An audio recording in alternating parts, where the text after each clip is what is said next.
everybody, what's going on? Jim and Tanya here from Coverage Inc., the leader in screenplay analysis, development, and editing services since 2002. How are you today, Ms. Klein? I am good. How about yourself? Hey, not too bad, not too bad. What are we talking about? What's the subject today? So, you got a meeting. What do you do? Hmm. And the reason we're bringing that up is because, of course, we just had Get Rep Now, and so we set up meetings for people, and people, went in meeting with managers, et cetera, et cetera. And often we find that people make the same mistakes. So let's start with what not to do. So, first of all, don't go in there and be the usual writer like I am sitting here. I don't make eye contact because I'm a writer. I do not actually interface with people. I don't like people. I do not ever talk to people. Don't do that. So basically, be your best personable self, because the impression you need to give people is that they actually do want to work with you. Right. That is key. That is So, key. That is job number one. Be the person that people want to work with. yes. And so that includes several things apart from being, easy to be around. Um, don't be an asshole. Don't be the person who, whatever the manager says, goes, yeah, no, I disagree. Don't be that person. Say, thank you. Well, yeah, I mean, okay, obviously, right? I mean, we say No, that's obviously. unfortunately, it's not as obvious as it should be. Exactly. Exactly. So, former super agent Emil Gladstone, he's now a very successful producer. I interviewed him quite a few times over the years for my creative screenwriting column. And he told me once that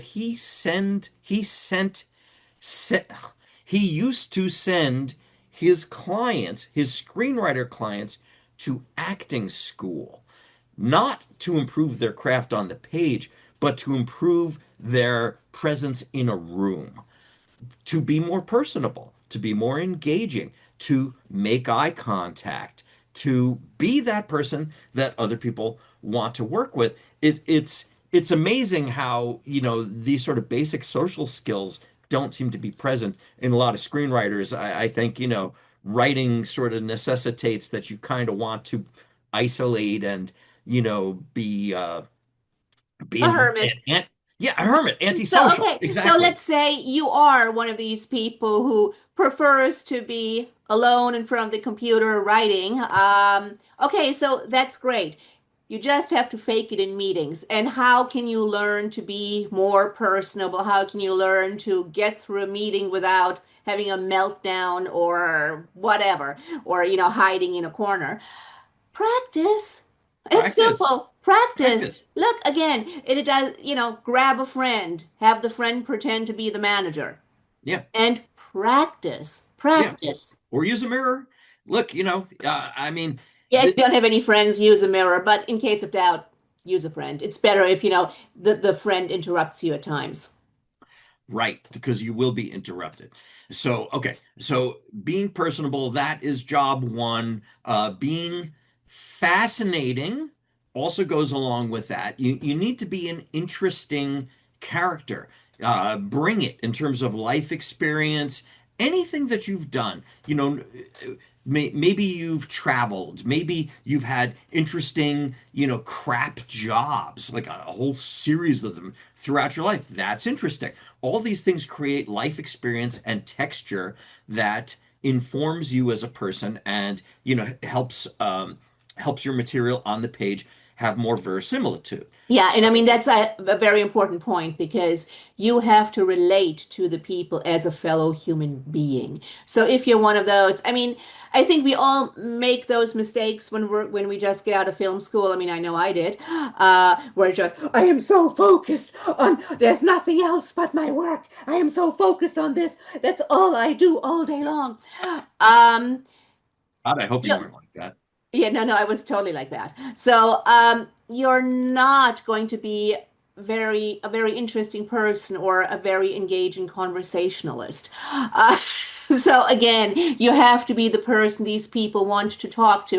And it's kind of the cliche that you have here in Hollywood. If you go to a meeting, the first thing they talk about is sports ball. So as you know, I mean, I would not be, True. great in that conversation. Great, it's a ball. Somebody kicked it. Woohoo. I mean, so that's not me. But basically, there is a lot of things. Who are you? Is what it comes down to. Who are you? What interests you? What are Yeah. your likes? What are your hobbies? Anything interesting you can talk about. Exactly. And going along with that is connecting the dots. Okay. So in other words, what commonalities, if any, do you have with the person or persons that you're meeting with? Uh, did you go to the same university? Do you know anybody who went to the same university? Are you both from the East Coast? Did do you both like Thai food? I mean, you can find out a lot about somebody just by looking at their Facebook page. Of course, you don't want to come across like a stalker, you know. Yes. So that's the key Don't. thing. But that said, you have to ask questions that will hopefully give you answers That that you you already already know. And I know. mean, look, here's the thing. One thing to do, which is always wonderful. I hope you have an IMDb Pro subscription. If not, you should. That's definitely something you should invest in. Look at their body of work. Is Yeah, there a movie you've seen that you liked? Then go, hey, I saw you worked on La La La. It's one of my right. favorite movies. Or you worked with so and so, one of my favorite actors. Yeah, yeah.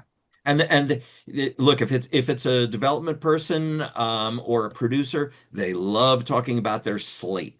If you Yes. have no other commonalities, that's a great way in. Again, just look at their IMDb Pro, see what they've got in development. They always list the in development projects on there, and read about it, learn about it, and maybe, you can comment knowledgeably in some way about the material. Maybe you're a fan of the IP that's being developed. Anything like that is a good thing. So those are all the basics, but I think we also need to touch on what you need to present to that person in the meeting to make them think that you're an idea machine. Exactly. I mean, one of the things, and we've said that before, but it definitely bears repeating because God knows we say it every year to our GRN people, and too many still don't listen to us. Nope. Okay. Do not go into a meeting with one polished script because what will invariably happen is the manager will say, "Okay, yeah, I like the voice, I like the script, but there's nothing I can do with the script right now. What else have you got?" And Exactly. if your answer is ooh, that's it for the meeting. Yeah, yeah, that's okay. So this is probably the most key thing after, being personable and being fascinating is have more than one polished idea ready to go. Ideally, you want to have a couple of scripts at the same level as the one that they read. Maybe they've already read your second sample, and that's why you got the meeting in the first place. That's great. But more importantly than that, you need to have pitches. You need to have log lines because they'll always say, "What else have you got?"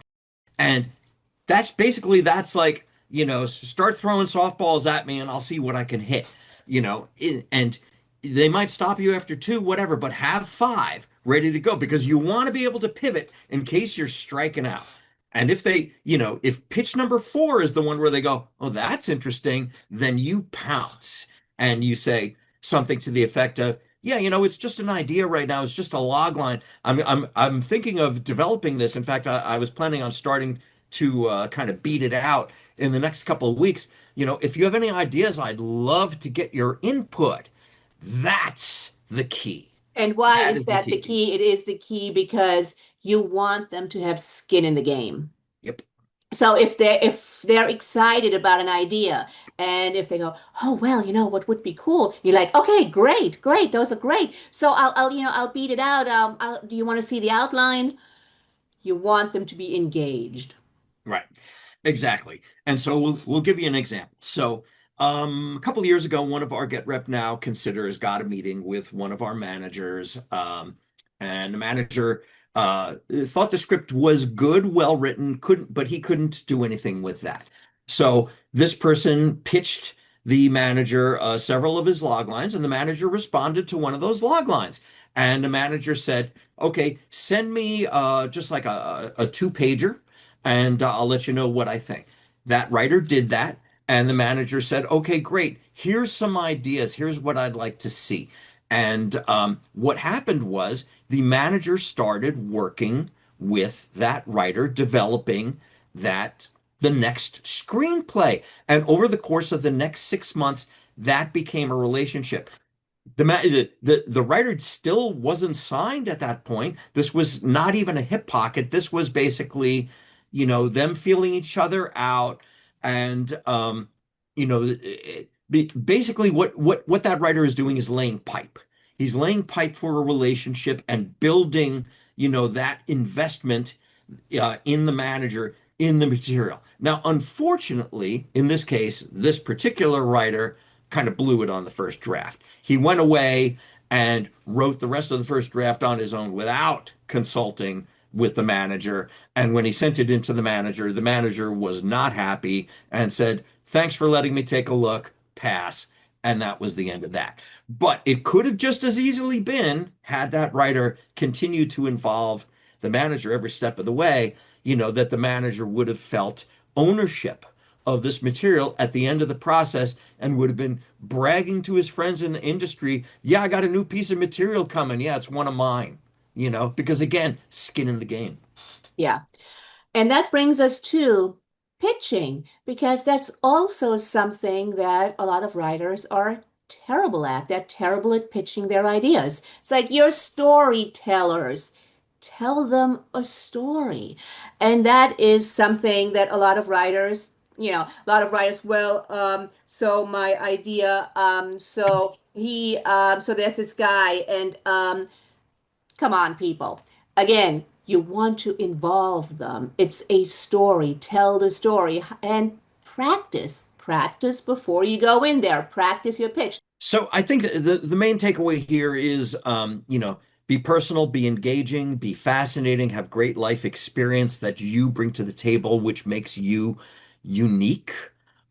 Be easy to work with, be, willing to collaborate with a manager, because chances are this is going to be a manager. It could be a producer. That's fine too. Could be a producer manager. All of that is good. But you want to be the person that the person you're meeting with looks forward to getting their phone call or their email. If you're too neurotic or you're too needy or you bug them too much, you're going to blow it. Okay. So just be cool. That's all there is to it. Be cool, be talented, and if it doesn't work out, rinse, wash, repeat. So if they have any questions, where do they find us? They go to coverageinc.com. No, that's not what they do. They email us at info@coverageinc.com. Remember, advice is always free.